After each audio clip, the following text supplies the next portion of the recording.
Welcome! Hello, my name is Matt from the Loom of Time. I'm Shieldsy from Evocatus. And this is the Tomb of Lime podcast. Today is episode 16, which is going to be about the Crux of Our Salvation, which is our big thrash number.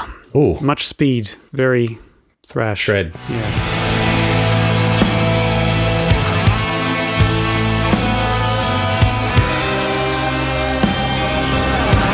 Yeah, it is Tuesday. Welcome in.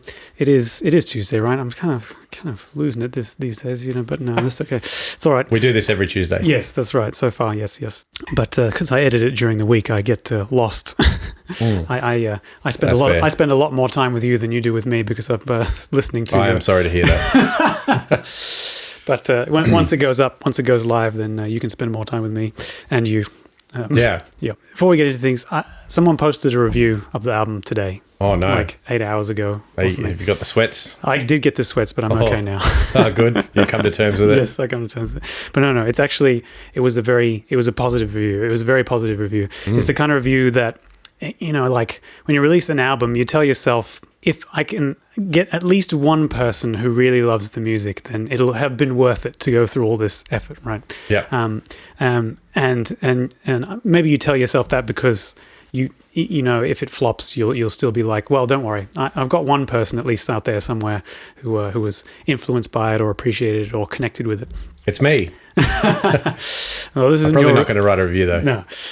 Yeah. Okay. I don't know if I'd want you to. That'd be pushing the friendship. Anyway, what did I write in this review? Right. So this is from a website called Toilet of Hell. I don't know if you've heard of that place. Yes, that's the one. Yeah, you know the one.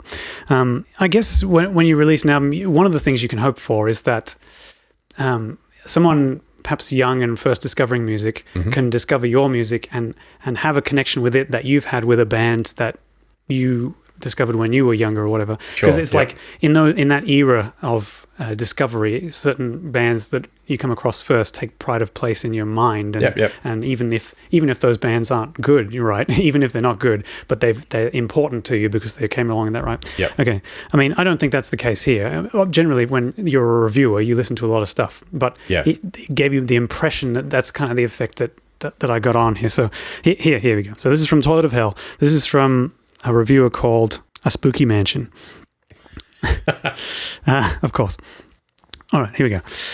I'm kind of flabbergasted by this record. How dare these dudes? This is amongst the most challenging death metal I've ever listened to, structurally speaking, due to its diversity of styles and frankly eclectic ease of reassembling itself. But despite all of that, it's just so listenable. I suppose I'm feeling jealousy? Not just jealousy of musicianship, but just the impression that this band could trash an entire scene in shame for its sheer energy and true commitment to progressive metal's often overstated creativity and fluidity. It is apocalyptic in the sense that it is revelatory, because now we know that such polymorphic progression is possible, and that proves every other tech death nerdorama is merely chasing their own tails. The Loom of Time may actually be challenging Horrendous, my beloved Horrendous, for the best prog death band still kicking, and that feels like apostasy. Oh, wow. I'm raving now. Got to step back. Grand False Karass is difficult to summarize, tempting one to reduce to the aphorism of variety being the spice of life. But moment to moment, song to song, it feels like this record can do anything. Hopping around between many distinct strains of death metal, black metal, rowdy hard rock, fluty prog, magnetic gent, and so many curving trails around these nodes, and finding effortlessly the perfect thread to unite them all in a dazzling tapestry. The structure of each track feels so spontaneous, so loose and improvised, but there's clearly a solid grooving core of rising and falling emphasis as shown in the drum work. It's like a Hieronymus Bosch painting or some shit. Just so much granular detail in all the little vignettes and encounters that make up the dizzying whole, the kitchen and sink approach to prog. First listen is mostly just reacting in bewilderment to all the most obviously ear-grabbing twists. Right there in the first track, The Depths of Hell, it goes all muffled potato production for a few bars just to sell the shape-shifting turn into classic black metal. The luxury of ignorance gallops out of disso-black murk into a stirring tribal drum and flamenco type lead, capped off with an operatic soul singer from nowhere. And I have to admit that the solid statements of musical construction tend to evade me from there. I cannot pass in any deeper sense what these songs are doing so right beyond freewheeling fireworks displays of musical vocabulary turned loose by pure id. A Grand False Karass is as bountiful as a king's coffers, swaying and majestic, harrowingly cold and biting, rambunctious and arrogant, like a one-man show with a single actor playing every role and swapping character for every line of dialogue and utterly selling it. There you go. Toilet of hell. How much did you pay for that? Yeah, I would pay a lot for that. That's a fantastic review. Yeah, and he's quite, whoever this is, quite a wordsmith, quite eloquent. Yeah. And managed to steal the wordsmith, but he got his message across. Like, I completely understood everything that he said. Yeah.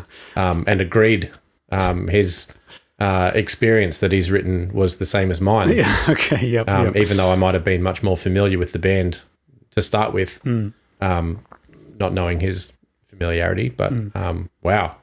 Yeah. It's quite a review. It's... I imagine it is always a challenge for reviewers to describe in words what something sounds like. Yeah. But I still don't think reading a review like that will probably really let you know what music's going to be like for any band, right?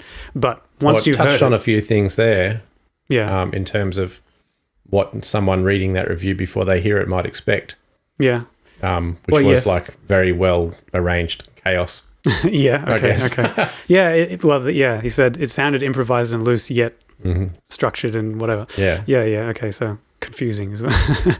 But even so, on hindsight, reading it when you have listened to the music, it does, I guess, lines up with your expectations or your experience of it or whatever.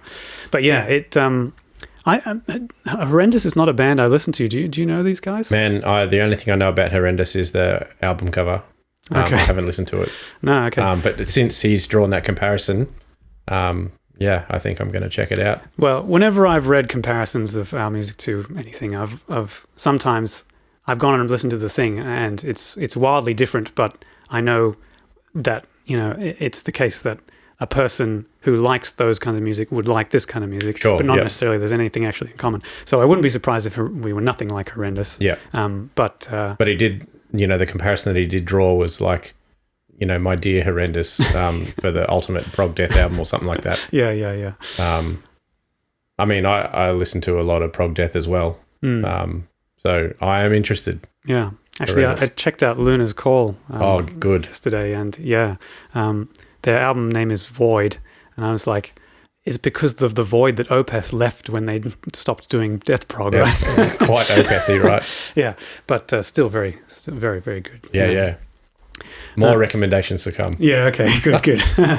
All right, hit the Discord for recommendations. Yeah. Anyway, excellent so review. that was today's. At this point, it's like when you get a review like that, even if it's just one, even if no one else, every other review is like, man, this sucks, I don't get it, whatever. If you get a review like that, you're just like, oh, it's been worth it. It's been worth it. It's done. We did the thing. Share that around as much as you can, Yeah, just print it in full on the back of the album case. Yeah, that'll do. It just folds out when you pick up the... Yeah, stop the press. This has got to go on it. Yeah, I had some ideas about what to say, but then I came up with a kind of, a question to put to you first. All right, so we there are some genres. Now, this is probably a broad question. We can talk about genres, but let's talk about subgenres in metal, because that's the...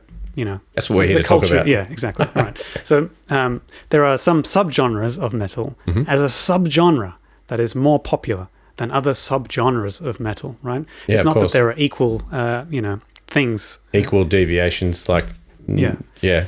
Or divisions. My wonder is that if there are some subgenres that are more popular, is there something intrinsic to the kind of music that those subgenres make that is responsible, at least in part, for why it's popular? Now, you might say that it becomes popular just because of cultural trends, or even when I think about pop music, why it's popular, you might be cynical enough to say it's just advertising and marketing, and they've got the biggest marketing budgets, and that's why. But there's probably other stuff going on. Yeah. But there are genres of metal that maybe even aren't popular now, but have been extremely influential and huge and big and popular and so on. Yeah. Now I wonder, are the bands in those genres, if it's almost like if they weren't making the music that in the genre that they were, would their talent still make them as popular a band? Or is there something that belongs to the genre itself that makes it a popular genre? So, I mean, pick any genre that is popular now or has ever had a big following, and think, is there something in that music, that style, some of the trappings of the style of that genre, of the subgenre, that lends itself to being popular? What do you think? Name a popular metal band. We'll dissect them. Metallica. Okay. So they were arguably, they were Bay Area thrash pioneers, right? Right. They were there at the start, more or less. Yep. They gathered a bit of a following. And then, in other episodes, we've talked about evolution and whatnot, and they've evolved over time, which has attracted and also probably scared away some of their fan base. Sure. But as their evolution went on, maybe you could say that it followed some trends and whatnot. All through the 80s, they kind of did the same thing, but kind of adding a little bit more element of finesse and, interesting stuff going on. Yep. All the way up to the 90s, where they kind of just went on hey, we'll close that book now, we're going to do this other thing now. Yeah. Which I think by that time, though, they had solidified themselves absolutely as the most biggest metal band in the world, or whatever. And everything pre-Black Album, I would say, you could probably call thrash, right? Yes. Right. Yes, you can. So and the Black Album, I guess, did skyrocket their popularity, but it was still in the lineage of the thrash on which they'd built their career so far. But it was more in it took away an essence of what makes thrash. It wasn't crusty anymore. Okay, well, you've gotten onto something there. Something that makes thrash. Now, thrash is a very popular genre. I mean, even though Metallica is, a big band and they got really popular doing something not quite as thrashy as they were doing before, it's still the case that bands in the big four were basically all thrash, right? So what are those things that make thrash, that make it such a powerhouse genre, that it spawned such a huge cultural impact? I guess... or is there anything? Well, there has to be, right? Because that's why there has to be something that's made it so big. That's what we're going to talk about. I feel like I might not be best, qualified to talk about that so much as not a guitarist. But I think it's a very guitar-driven thing. Sure. Okay. In my mind, as someone who, listens to a lot of metal, but I can't even hold a guitar, let alone, write some classic thrash songs. No. Okay. All right. Well, let me put some cultural things into the mix then, rather than technical guitar things. I think heavy metal as a thing started off Black Sabbath. Very slow. The thing of being heavy was getting slower than rock and roll was. Oh, right? yep. Yeah. So thrash is really fast. Thrash is really fast. Yeah. That's a thing. That's a thing. And I would dare say that thrash, I guess I don't really know, but thrash as a genre is probably more popular than what we call heavy metal, the old Black Sabbath style thing. Even though Black Sabbath is obviously huge and super influential, and Judas Priest and whatever, thrash really took metal to a new place. I think so. We started off with what they called heavy metal, and it was slower and what you might call now doomier, although they didn't have those words back then to describe it. And as I understand it, this kind of morphed eventually into hair metal, right? And maybe. All right, so hair metal came along. Wait, new wave. Okay, right. I'm getting things backwards here. There was Black Sabbath slow metal. Along comes punk rock, right? Yep. Punk Sped rock was fast. Yeah, that's right. Yeah. Much more high energy, a little bit more down to earth lyrically, whatever. And then we got the new wave of British heavy metal. The Iron Maidens, and Iron Maiden's first album, Killers, was it? Had a very punk rock looking Eddie or skeleton or whatever on the front. there's sort of this thing that was heavy metal was slow, then punk came along and sped things up, then metal came along and kind of sped things up as well, and it became a new wave of metal. Yeah. In the immortal words of Tenacious D, punk tried to kill the metal, but it metal failed. Yeah, yes, right. Out of new wave of British heavy metal came the hair metal thing, where basically a lot of those stylistic trappings got carried over to it, but it came commercial and quite silly. Right. And as a response, the genre of grunge came along, right? Yep. It took as things like an anti-hair metal thing. Yeah. And it took things way back down to, I guess... back to its roots. Down to earth, right? And then, so kind of the metal response to this change was thrash. So that's where we come across... Well, no, thrash happened before grunge as well. I suppose it has its roots at the similar time. And I guess you can see that some of the elements of hair metal are still in thrash, I suppose, as well. But the kind of bringing it down to earth is the sort of common thread that's there. right. Yeah. So culturally, I guess, as a response to hair metal, and at the time that grunge was becoming a popular thing as well, we had a metal kind of answer as well.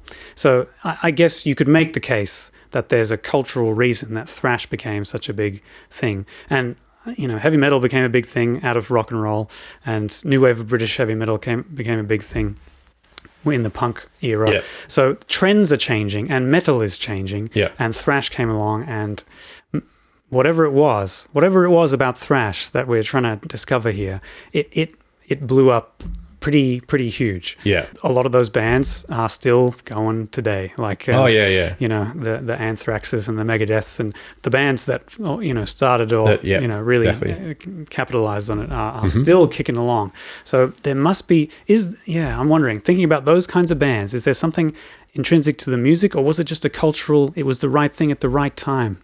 Probably a bit of both. And they fed off each other, I'd say, between the music and the culture. Like as the music evolves or there's some radical change, like a band puts out something that's so fast, or the drumming is so fast and no one's ever heard anything like that before. So people are losing their minds and they're jumping on that train. And then another band, or people at a gig see that for the first time ever and they're like, oh my God, look at this. We could do that too, and then all the other kids that are in bands in their garage at home see that at a show and then they go home. It's like, right, scrap all that. We are now going to play everything in double time, and scream louder, play faster, shred harder. Yeah, because they saw someone else do it, and like, right, it almost seems like a competition. Yep.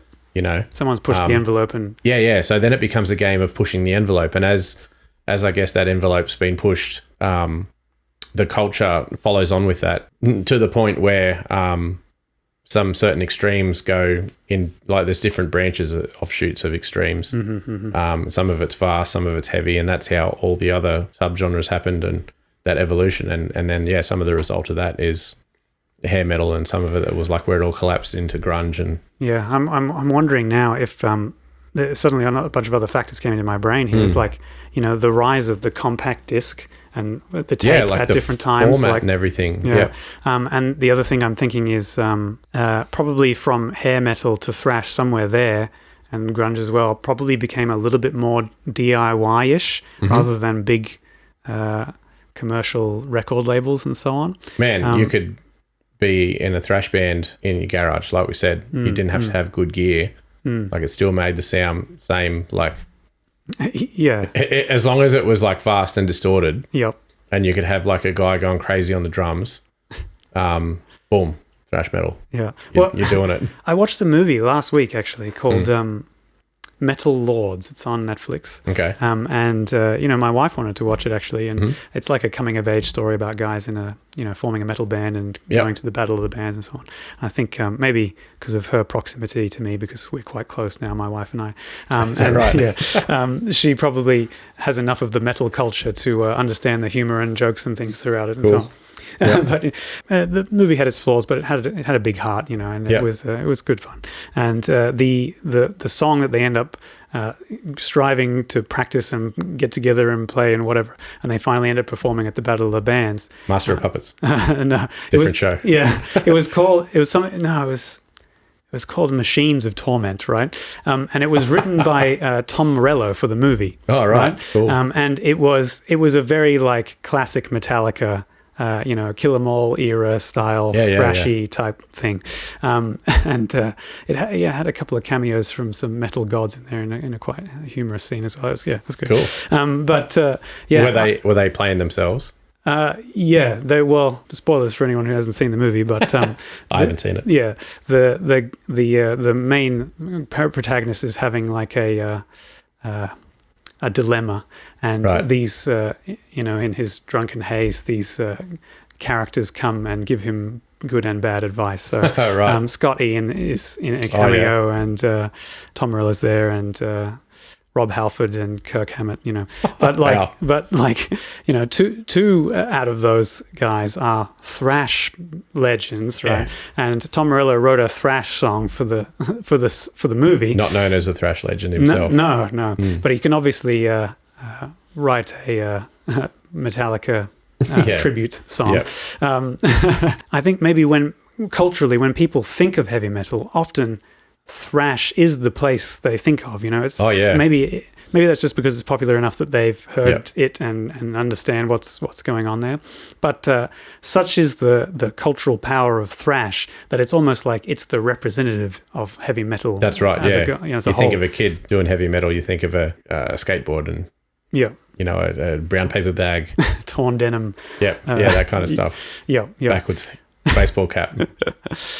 So thrash, even though what you might call heavy metal came before it, and even though new wave of British heavy metal came before it, thrash is like the standard bearer for all of heavy metal. Now, and I saw this movie, and it got me thinking.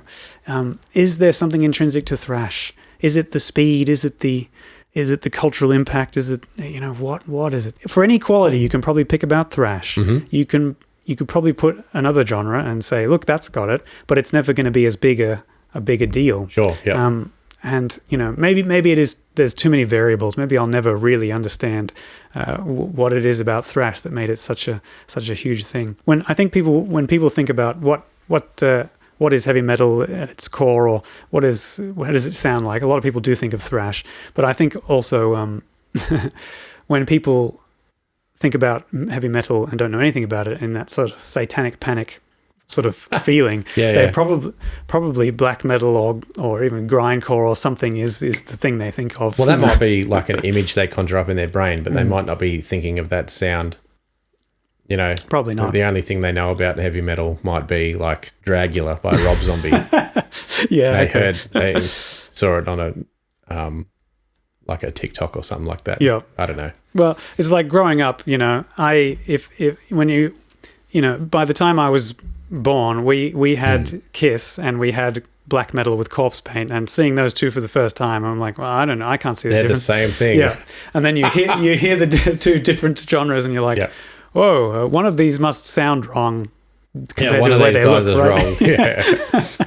Wrong. But I think when worried, Mothers Union types think of heavy metal, like I always think, I think maybe it changed. Maybe thrash they thought of at one stage, then death metal, then black metal, and probably slam now. It's probably if you hear slam, that's probably what they're thinking of when they think of like porno grind or something like that.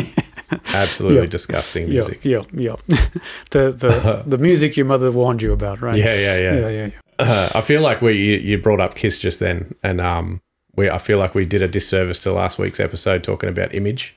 Oh yeah. We talked about Slipknot, we talked about Ghost and all that. We missed Kiss altogether. Like hugely, massively popular band and influential, and have this like really like perfectly recognizable image. Probably one of the most cosplayed bands of all time, right?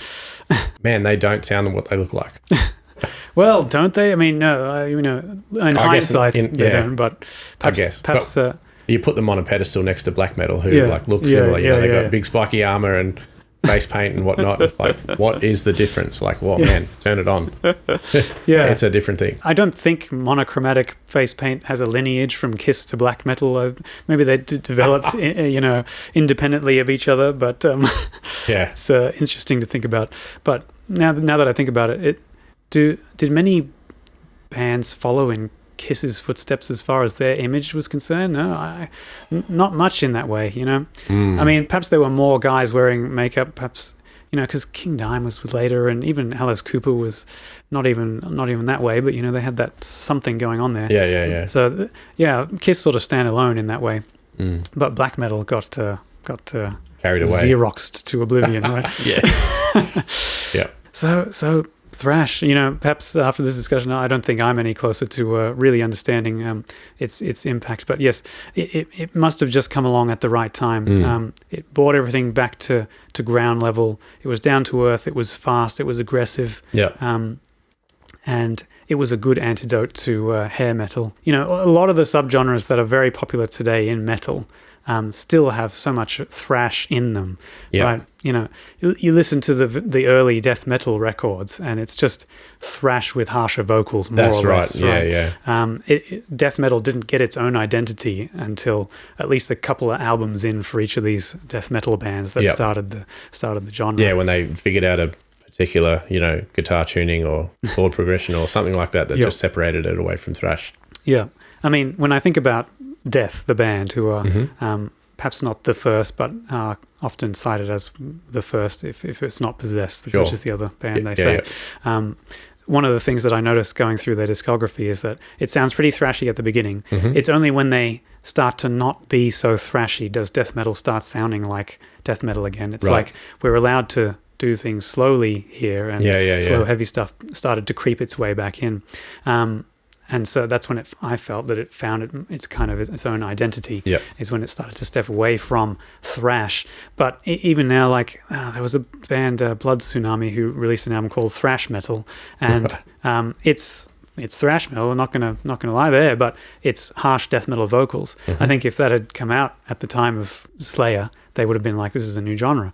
It would have been death metal, but they're calling it thrash metal. So thrash metal's sort of got this almost retroactive influence now. And in fact, now that I think about it, if the early death metal was just thrash with death vocals, I think nowadays you can make thrash metal with death vocals and it's not just death metal anymore, it's thrash, because we've better defined what those genres are. That's right.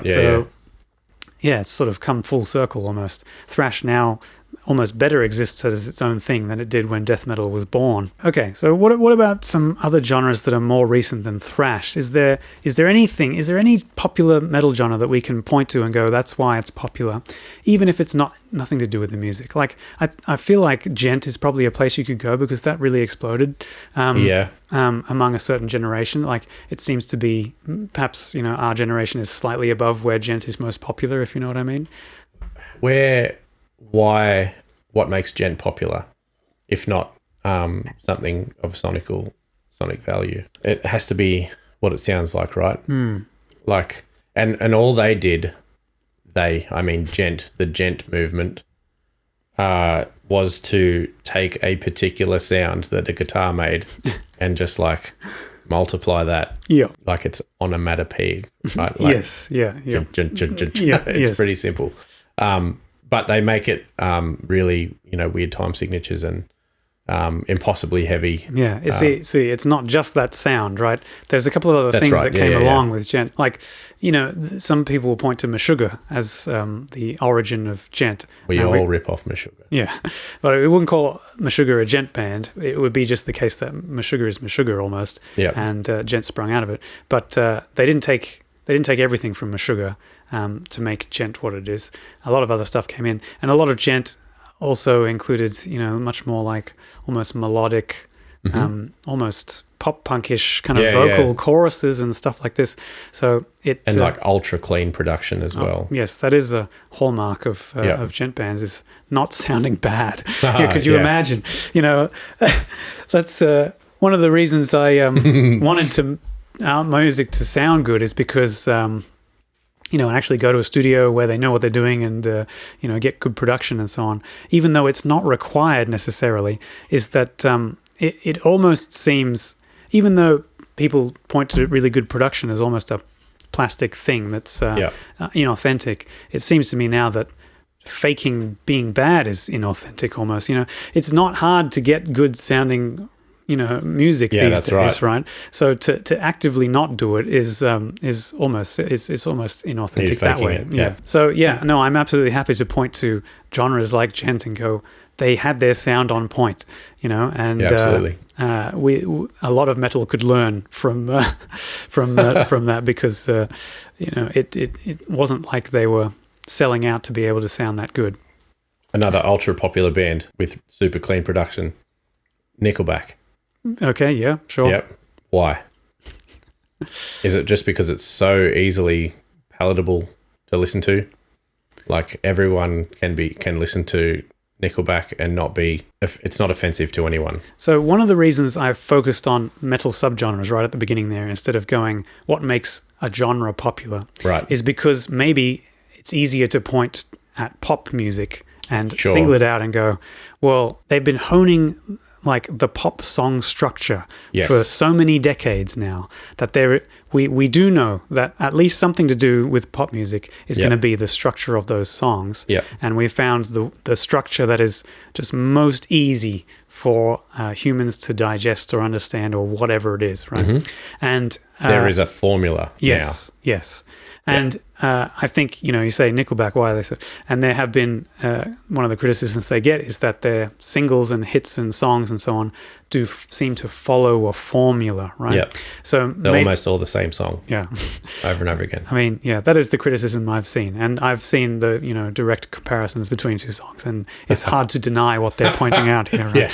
Yeah. But I don't know about the rest of their catalogue. Maybe there's much more innovation there than I realise, but I don't think so. In fact... when got it here somewhere, don't you? I do not actually. Oh, look at no Nickelback Just records, Creed. but all right, yes, represent. But no, I mean, I'll admit it. When How You Remind Me first came out, I was like, wow, this is cool. It felt more like an antidote to a lot of the pop music that was going around at the time. And I really liked it. And so I did listen to that first Nickelback record. And then I did listen to their second Nickelback record. And I'm like, it's the same. It's the same again. Same one. And I think to the point at which on one of the songs on their second record is just the same riff from the first one sped up. And I think it might even be, maybe they're just homaging themselves or something. But it was to the point that I was like, no more for me. Yeah. So I mean, I'd like to think that I'll go and figure out which song that is, but I don't know. I don't think I'm committed to. There's too much other good music to listen to, man. Don't waste your time. Yeah. But for the science, no. So maybe when you say Nickelback, I think maybe they've got a formula, and they're so popular because they've cottoned on to a formula that they know is really good for getting people to enjoy it or digest it or whatever it is. So they take that the formula from pop that works. Everyone. It just sinks into everyone's minds like so mindlessly. Yeah, I guess. It might be a different formula, right, than the pop heavy one, but I don't think so, man. But then they add like the big guitars and the loud yelly man and the big drums and it's like cool. Now you've got metal, but it's like your sister can listen to it. It's just like. I was reminded the other week because I sometimes hear our neighbours having a party of bands like Puddle of Mud. Do you remember these guys? Oh, same. So it's what they've got there is probably the same formula, but they're hooking into a certain culture. So they've reskinned pop music for a certain. A different demographic, yeah, exactly. So maybe that is one way to be popular is reskin pop music for a certain demographic. So just pick a demographic that doesn't have their own pop music and then go for it. Is there anything intrinsic to the style of Nickelback that's that lends them to their popularity, or is it? I think it's the formula. It's the formula. Yeah. It's the formula. But in a lot of metal at least, we don't have the formula, right? In fact, in a lot of metal, we actively shun the formula, because we want to push those boundaries. Yeah. In progressive music anyway. Yeah. Can't be said for everything. No, quite right. Yeah. So it's almost like anything that strays from the formula gets the progressive tag. Almost. Sure. Yeah. In that case, when metal does stick to the formula, does it get the popularity that pop music does just for metal guys? I don't think even Metallica in their thrash heyday were not on the formula, right? You know, Master of Puppets is pretty progressive for a, you know, yeah, as far as music goes. So I can't point to that when I look at thrash metal and go. Not that record, no. But the Black Album. The Black Album, it's much more. Yeah, it's much more like that. Yeah. Yes. Okay. Which is where, like, I guess Nickelback sort of took off from. Except they had, I think, well, you mentioned that song before off their first record. You know, that's that straight out of that mid-90s Metallica sound. Almost with grunge tinge to it as well. Yeah, grunge tinge. Yep, I'd say that. Post grunge, you know, that's where the Creed sits. And you know, what else do I have? 3 Doors Down. I had a 3 Doors Down record. Oh man, yeah. Yeah. Well, yeah, 3 Doors Down. One of the first albums I probably learned back to back on guitar when I was learning guitar. You know, really? So, yeah. That and Human Clay by Creed. So I probably did learn How You Remind Me, but I didn't learn that whole album. Mm-hmm. But even those early days, I did go through the Black Album as well. So that was on my descent, I suppose, into easily digestible stuff. Probably easy to learn on guitar. Nothing particularly challenging about it. Okay, yeah, compared to Metallica's earlier things, no, which was Black fast. Albums, yeah. Was it difficult because it was fast? Well, that's obviously a thing, right? Yeah, that is definitely a thing. But I'd also imagine that you know, Master of Puppets is much more technical than Black Album and so on as well. So as they went on into that mid-90s, like they dumbed it down a bit. Not to say it's dumb, but like... But I know what you're saying. Simplified or streamlined or something like that. Yeah. Streamlined is a nice way to put it. Metallica nowadays, I mean, I don't know if you'd point to Saint Anger and say that that's a thrash record, but I guess it is. Death Magnetic is pretty thrashy, but it's not thrash like they used to do. And I think they just tried to do what they used to do.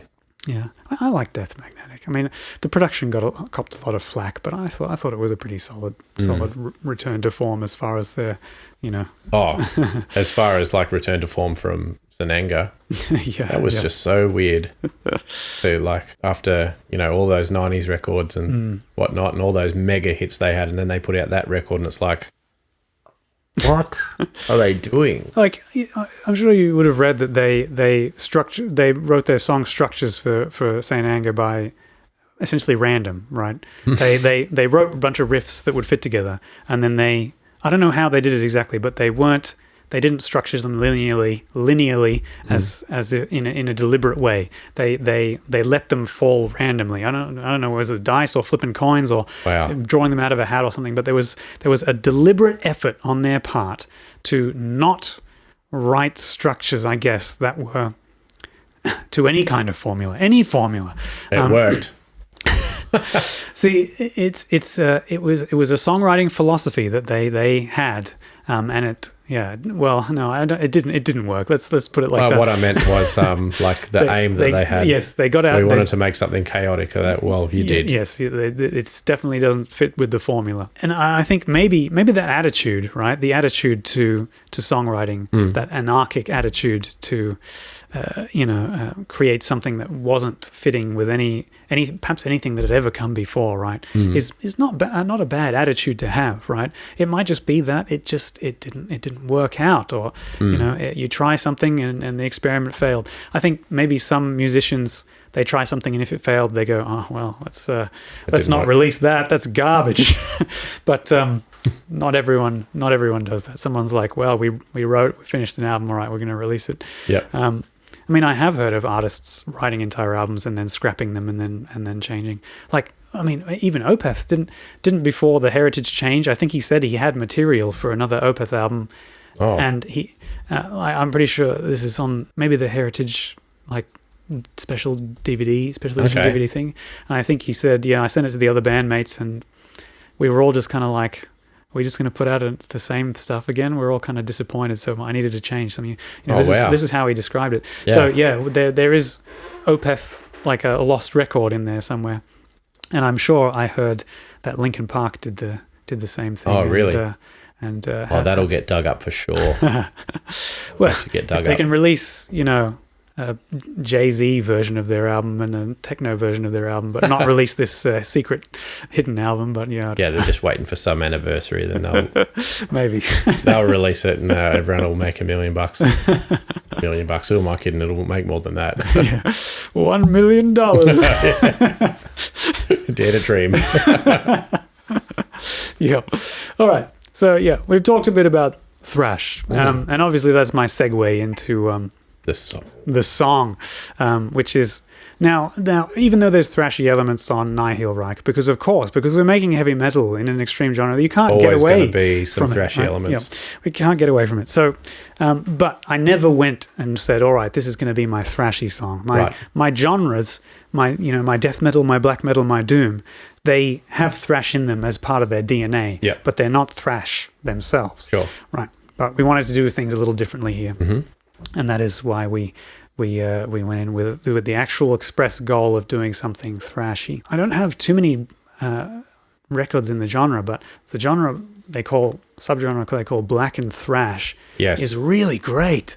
Man, I it love is black good. and thrash. Like it seems to take some of the best elements of both those genres. And favorite example, go Skeleton Witch. Really? Yeah. Cool. Yeah. What do you got? I like some like black and thrash that's got another sprinkle of some other stuff, sprinkled on top, like Melakesh. Oh yeah, sure. Okay. Or controversially, Vector. Yeah. Okay. Yeah. Yes. Yep. Yeah, they are so good. Yeah, both those bands have a sprinkling of other stuff on there as well. Yeah. Yeah, it's like space. Yeah. Sprinkled some space into Vector and Melakesh, obviously. Got the Middle East sprinkled all over it. Yep. Yeah. I love that stuff, man. Yeah.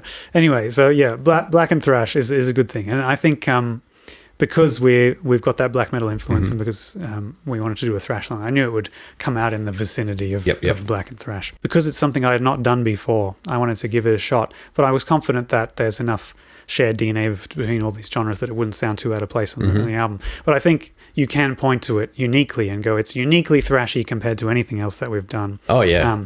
But still, hopefully, flows well enough and meshes well enough with the rest of the album, right? Yeah, it does. I hadn't even really considered it. And I know the song well now. Since we started talking about thrash, I was like, oh man, yeah, this is a thrash song. Yeah. I've never really thought of that. I just thought, yeah, it's another Loom of Time song. And if you would ask me, describe a couple of words to describe this song, I was like, yeah, it's fast. Yeah, it's punchy. And then you're trying to think, well, what subgenre kind of uses those words to describe it? It's like, well, yeah, thrash. Thrash, yeah. Okay, well, I'm glad almost that that's your response because... I never thought of it until you pointed it out and I was like, yeah, you're right. And again, like the other the songs on the album, it's got the focus enough to remain thrash and to come back to thrash and so on. So, it does what the other for thrash, what the other songs do for other genres. So sprinklings of other stuff that we call Loom of Time stuff, and then when it goes to its focus, it does the thing, right? But yeah, there's a lot of little elements in this song I think that bear mentioning. And it's interesting you said Vector and spacey stuff in there because right near the beginning of the song. Oh, it's very spacey. It says the word space, yeah. Right? When on the lyric of the word space, we chuck a phaser on there because it's spacey. Very right? spacey. And then in the background, if you're paying attention, there are some horns. And so you raise your eyebrows if you hadn't noticed or as if you know what's going on? No, not horns. I have not noticed. Right. Go on. Right. Right. When I say space, horns come in and they play the intervals from the song. I think it's called "Thus Spake Zarathustra." The composer escapes me, but it's the song that has become synonymous with the idea of space because of 2001: A Space Odyssey. The one that goes.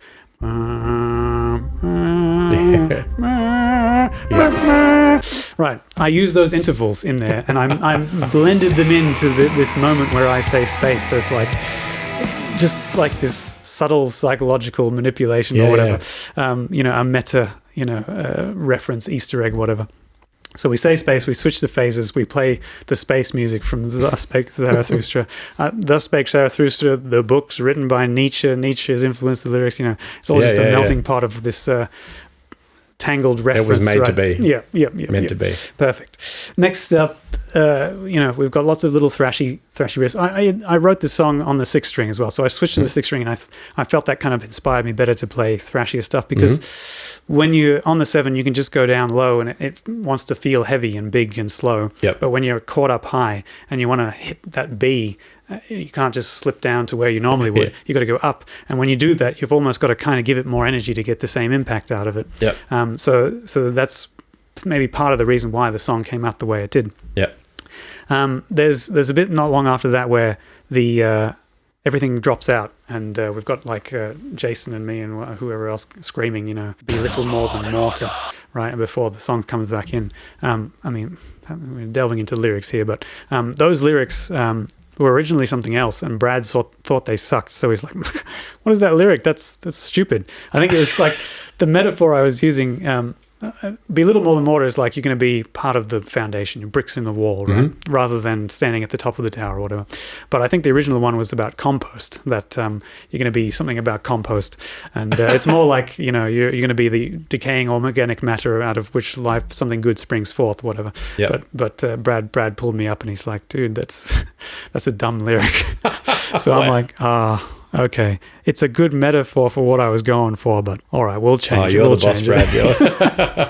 So I still wrote the lyrics, but yes, he influenced me to change it out for something more, I don't know, less apt but more metal or something like that. I don't know. Anyway, carrying on. Yep. Carrying on. I think the other thing I did for a lot of this song, and particularly by the time we get to the guitar solo, is that one of the first thrash albums that I bought on vinyl was The Greater of Two Evils by Anthrax. And this album is a best of, but it's all new recordings. Like, they recorded all of it for this album, like covering their old songs live in the studio.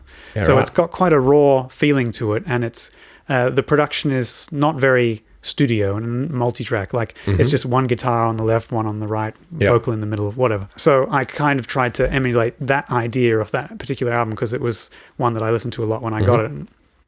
So as you listen to it, you'll notice that often throughout the song when there's lead parts and in the guitar solo. So Ryan Huthnitz did the guitar solo on this one. I mean, it's a call and response sort of thing. He does part A, I do part B, he does part C, comes in the end. But it's set up so that Ryan's on the right, I'm on the left. And when the rhythm guitar comes back in, normally what you do is you have rhythm on left and right and a lead in the center. But for at least this section, it's just rhythm on the right, just like it is on that Anthrax record. And when and vice versa when we switch. So it kind of gives that almost live feeling, a more down to earth. For this song, this thrashy song, I wanted to give that impression as well. So when you do that sort of thing, it never sounds as full, let's say, it still has a cool vibe, right? So that's kind of what I was going for there. Now that I think about it, just before that section, there is. There's lots of little details here. Okay, even before that, there's another lyric where I've looked at the lyric and written something to highlight it. So when I said space, we got space chords and phases. And when I say power, we've got Jason going, power! That's amazing.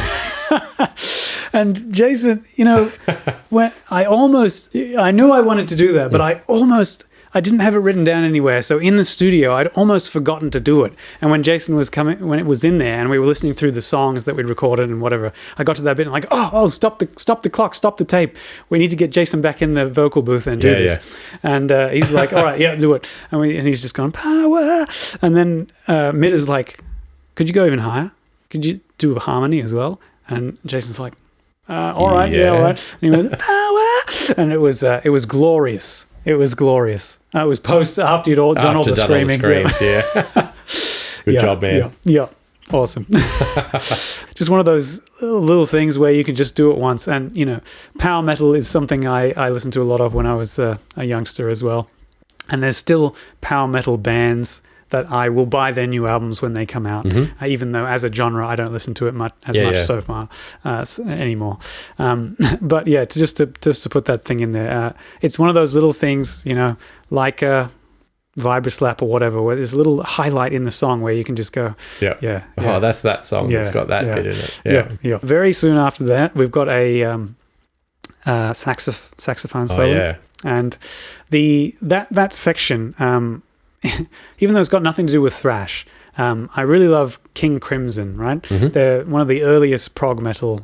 I mean, it probably wasn't metal back then, but, Sure. very hard rock, progressive rock bands. And they had quite prominent saxophone in the early couple of albums. And I wanted to do something like that. Yep. So we stick on the fuzz pedal and we play a doomy, crimson-y, riff with odd meter in it. Mm-hmm. And we got the saxophone on there. And that's Cassidy Watts. So Adam, who plays... Hi, Cass. Yeah. Adam, who plays drums in...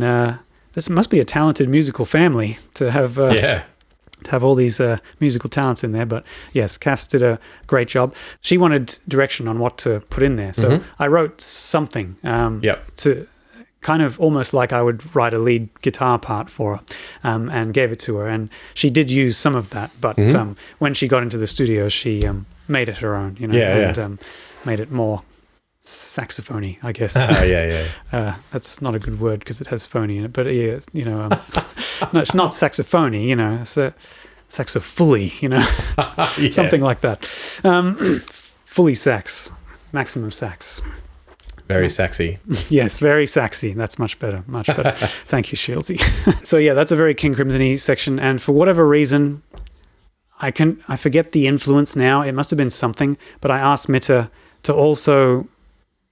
It might have been Mastodon, maybe. There's a section maybe like that somewhere where they put effects on the drums. So if you listen to that section, you've probably been distracted by the saxophone, but there's phases on the drums, and the drums are doing this weird, frequency sweep thing. Oh, wow. And when the saxophone solo finishes, the guitar solo comes in, and instead of this King Crimson riff, this quite almost mid-paced sort of thing, and it goes back into thrash. When that comes back into thrash, the drums also get less spacey, right? Right. So it kind of... back to business. Yeah, back to business, right. Doing those little subtle things, you might not notice consciously, but when something comes back in and sort of knocks you back to reality, doing those little things sort of helps to create that impact and separate out those sections. Following straight on from the guitar solo is a one-note riff that goes for 16 bars or whatever, but there's a slide guitar. Oh, slides. I always That's wanted a long slide. Yeah, I always wanted to put a slide. You could, so slides are these metal tubes that guys put on their fingers so that they can move between notes as if their guitar was fretless. Richie Blackmore does a bunch of slide leads in his Rainbow days, and I really wanted to do. Something with a slide guitar. It's not the traditional way of using it. It's not melodic. It's not a lead part. You're just doing these ones, like but as it would happen, I forgot to take the lead, the slide into the studio, and so we were looking for all these different tubes that we could use. I know I've seen people use beer bottles and whatever. Oh yeah. But my wedding ring is thick enough that I can put it against the string and play it, and this has been a lifesaver discovering this for that part, because now I don't need to grab anything. So this is how I do it. Play. Yeah, this is how I do it every time I play now. I need to make sure I'm wearing this, otherwise I cannot play the song properly. Otherwise it's all harmonics. Oh, you got Kylie to thank for that. Yes, I should have given her a credit for it. So I wanted to do something that you almost, you can't do it without equipment, right? It's a unique little thing. So Andy, our new live guitarist, I don't know if he's married or whether he wears rings on his fingers, but I might have to get him one so he can play the part. I don't know. All right. Mind you, he's talented enough that he could probably just do it without one. I don't know how. Yeah, don't understand it. It's tech death. I don't understand that either. With his teeth. Yes, all right. We'll have to tell him. All right. Give that a go, Andy. Hey, Andy. I've got plans to use a slide guitar and other things. There's another creative way that I thought of using it, but I won't tell you. I'll save it. It'll happen one day. Play some blues. Yeah, just play some blues. That can be your next ballad, a blues song. Nice. Yeah, no, I know Brad's into the sort of Delta blues thing. We can get him in on that. Right, after that, there's some stuff. And then there's the sound of the old Stucker dive crash thing as the everything cuts out and the lyrics, what do they say? And you won't be given one. That's one of my favorite bits. I love that bit. Yeah, the Stucker dive is, you know, is a sound effect. You know, it's been used all over the place. But there's the movie Blade Runner 2049, right? The Blade Runner remake. There's no Stuckers in it, right? But is that Hans Zimmer?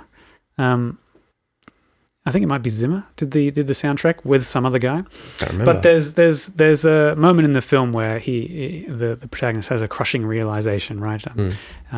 And they do, and this has been used in a lot of films and other things, called a shepherd's tone. So a shepherd's tone is where you have a descending or ascending sound, and when it gets near the top, you fade it into the bottom again. Oh, and so I've heard this. Yeah, so it sounds like an eternal rising or eternal falling Yep.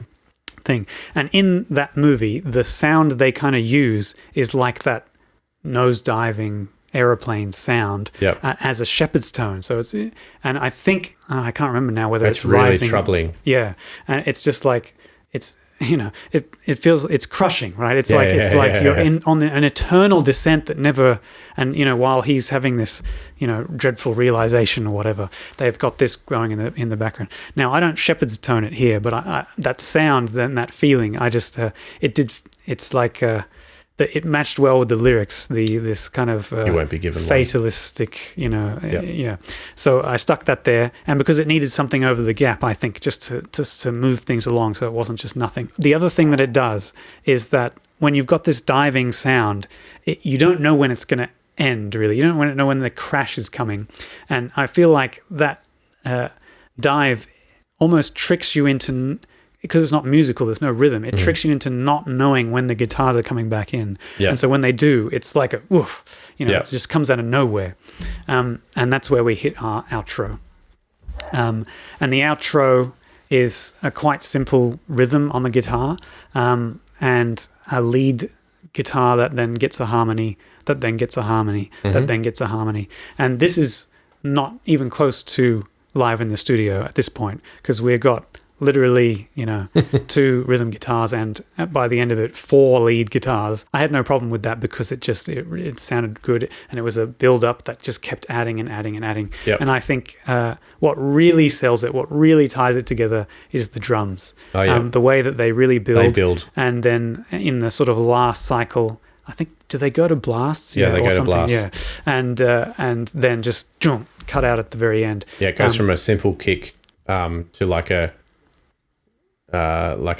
bit more kick, more rhythmic, and then a bit more constant towards the end, and then it's constant all the time, and then the last bit is just blast. Yeah.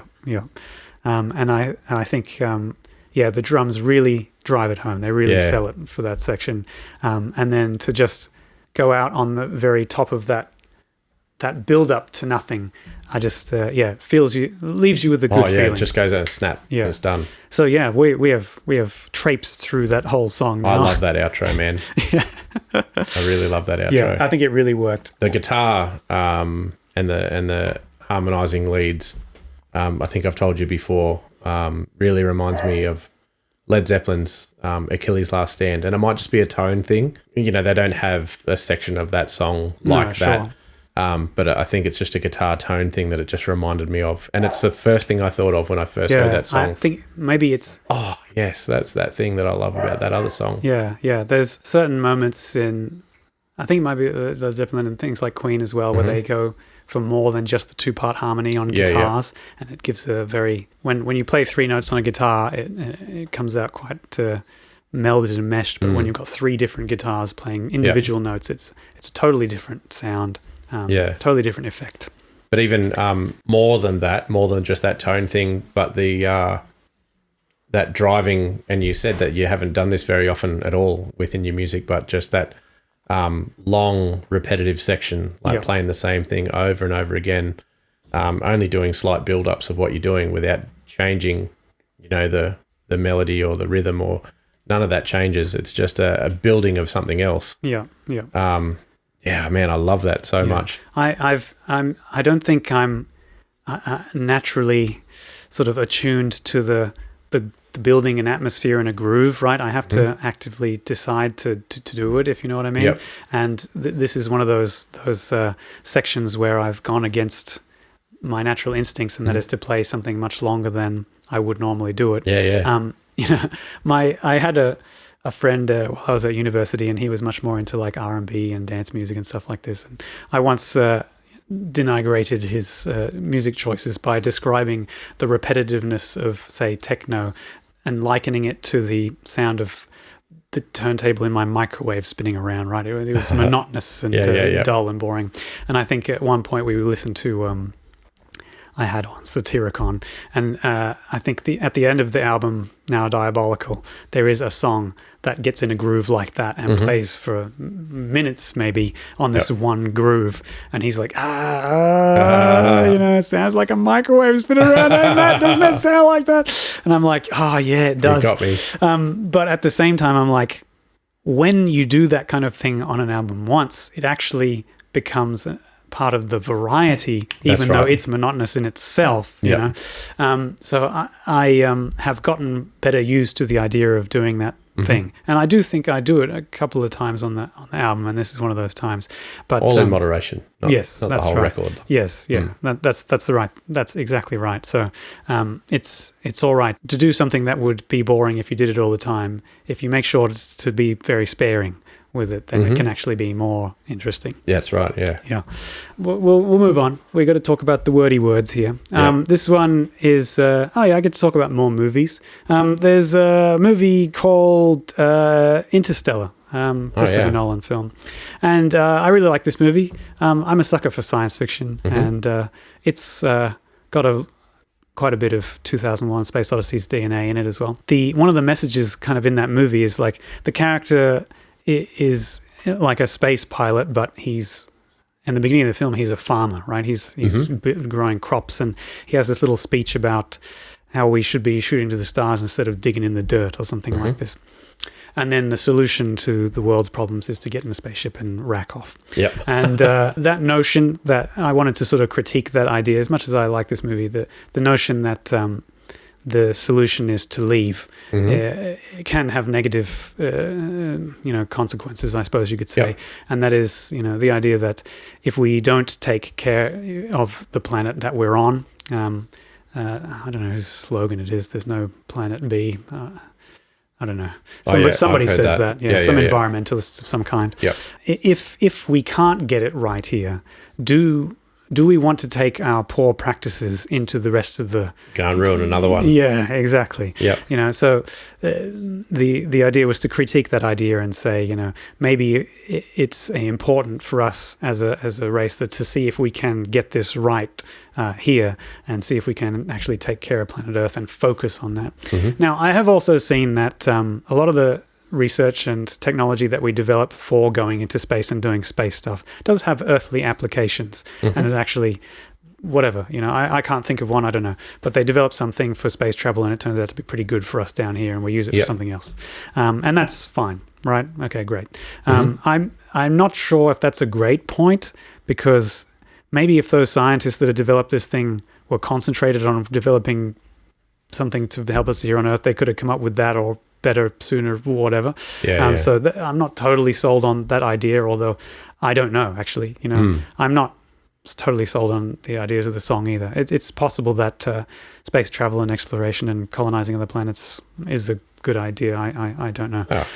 But at the very least, I wanted to get across in the lyrics to put in people's minds that, it might be worth concentrating on what's going on here. Yeah, exactly. Doing a good job. And of course, I do it in a very metal way. I think I liken it doesn't feel clever anymore to do this, to liken humans to a cancer. It seems that's been played out, but I do that in the song. Metastasizing is a medical term for when a little cancer cell gets from one area of your body and racks off into another area of your body. So I make that metaphor, but I don't think I drill it home too hard, so it's not too cliche. Maybe I don't know. And then of course, yes, we had Brad's input in that is anything but compost as is a metaphor for humankind or whatever. There is another idea that's philosophically worth mentioning is that one of the lyrics is that optimism can be a negative thing. Like if you're too optimistic about how things are, you won't be motivated to make change. Right? So optimism has its ups and down sides, right? So I just wanted to pull that out and notify that. So, if you're optimistic about the way humans will be as we traverse off into the universe, you might not see how bad things are down here on Earth and so on. What are the lyrics that address that? All your hopeful speculation serves only to cripple the hope we have now. From that's the lyrics there. So in the middle of the song there. There's the whole the rats. Yes, so rats abandon a sinking vessel. So a little bit of that lyric, the idea of I think I would say the words ivory casket, which is a metaphor for skeleton. Right, and I stole that from Moby Dick, which is also where I stole the name of the band from. Right. Yep. I've told myself that I don't need to keep a hard drive full of riffs to make into songs later, and then I'll write everything bespoke as I need it.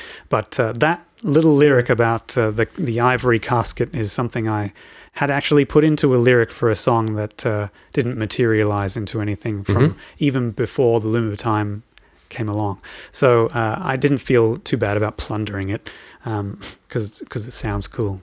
But yeah, actually that idea that we should prefer to let the human race die off if it's not worthy of going into the rest of the galaxy, universe, whatever.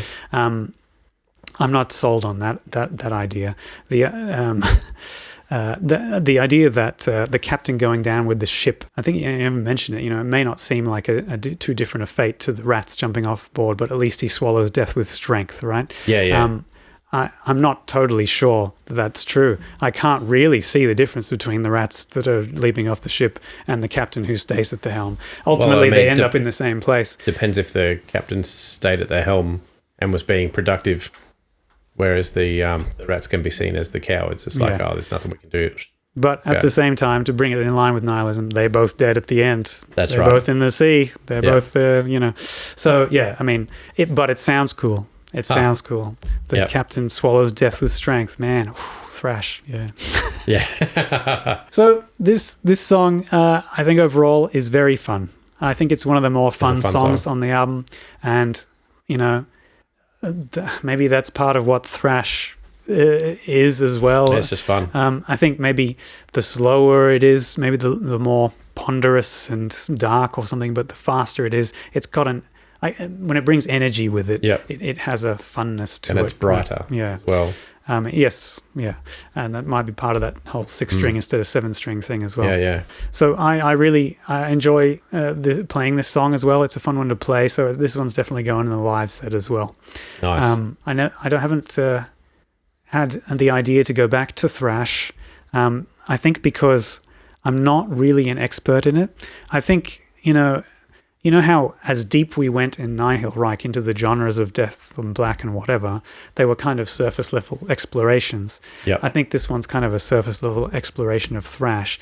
And for me to do more thrash, like if I wanted to write a thrash album, I think I'd have to immerse myself in thrash more. Yep. But I do obviously have enough in me to get this one song sounding pretty thrashy. Yep. The song almost has very pointed points at each point. Well, great. Very specific moments at each point of the song. Yep. Pointed points at each point. That I can point to delineate. Right. That make it... I think, it's like as you listen to it, something new and specific comes up at every moment to keep you moving along through the song. Yep. And despite the fact that it's just faster, it also has a quantity of things that make it unique and that keep your attention as you go through it until the very end. Yeah. So that's what I got to say about that. it's the thrash song. The thrash song. Yeah. It's good. Don't overthink it, folks. It's just for fun. So yeah, this song's lyrics were a little stab at the technocracy. Technocracy, is that what you called? Anyway, a little science fiction in your thrash today. So a little vectorish, I guess. Yeah, little sprinkle of space there. Sprinkle of space. Actually, Jason recently sent me through a couple of vocal tracks for the stuff we're working on now. Wow. So I've been sticking them in the new songs and having a listen, and yeah, it's good. You sent me 5 takes, and I listened to the first one. I'm like, yeah, that's it, man. Second one, oh yeah, that's it, man. So yeah, no wrong takes. Yeah, yeah. You did good. I did a thing like that. I don't know, Jace, if you can elaborate too, but as my own version of working on some vocals for a project that wasn't mine or ours or whatever. Instead of rehearse, okay, then start doing the vocal takes, I just recorded all of my rehearsals. Yeah, yep. And then sent all of those tracks, exported all those as individual tracks, and sent them down, and they were all usable. They were all good. Yeah, yeah. And I was so terrified that this project had taken so long for me to deliver on, and I wasn't particularly happy, I guess, or I couldn't be proud of what I'd done until I got the feedback about what I'd given him. It's like, oh yeah, I mean the tracks they clipped a little bit, but I cleaned them up and they're great. And then the finished product came back with it all mixed into the final song, and I was like, oh wow, that's me. That sounds amazing. Wait, is this a new thing no one's heard, or is this something in particular? No, it's the thing. It's the Beyond the Dark Sun cover that I did with Ryan. Yep. That was very basic vocal tracking that I did at home out of frustration for never feeling like I got it right. So I was like, I don't know that I've ever got this right, man. So just to have all the recordings of my rehearsals. Yeah, okay. I mean, no, what I've listened to it, it's like there's not a smidge of unprofessionality about it. So he was not there for any of that tracking. I just did that alone at my house. Okay, Nick. And then just sent it to him. Alone with his thoughts, self-criticizing. Oh, yeah, man. You don't sound like Yari, and maybe because you know what that song sounds like. I imagine you're pretty familiar with that song. Mm-hmm. Maybe it would cause you to second guess, but no, I mean, you're you and you can do you, but yeah, it sounded good to me. Everyone go listen to the cover of. Was it released under Emissary? Was it released like that? Yeah, I think he had it Emissary because he did a whole bunch of other covers as well. Yeah. Anyway, we'll post it in the Discord. And I reckon I've got another cover coming out this week on Friday, I think. And I got word from the label that CDs are on the way. Really? CDs are on the way. The physical production side of things is goody. Is the thing is done. Yeah, however long it takes to get from wherever it is, Italy or Germany or wherever it is, to here, we'll have some, and also you'll be able to buy them from those online retailers. I have to say for the labels, what they've done, they have got it into every online retailer imaginable.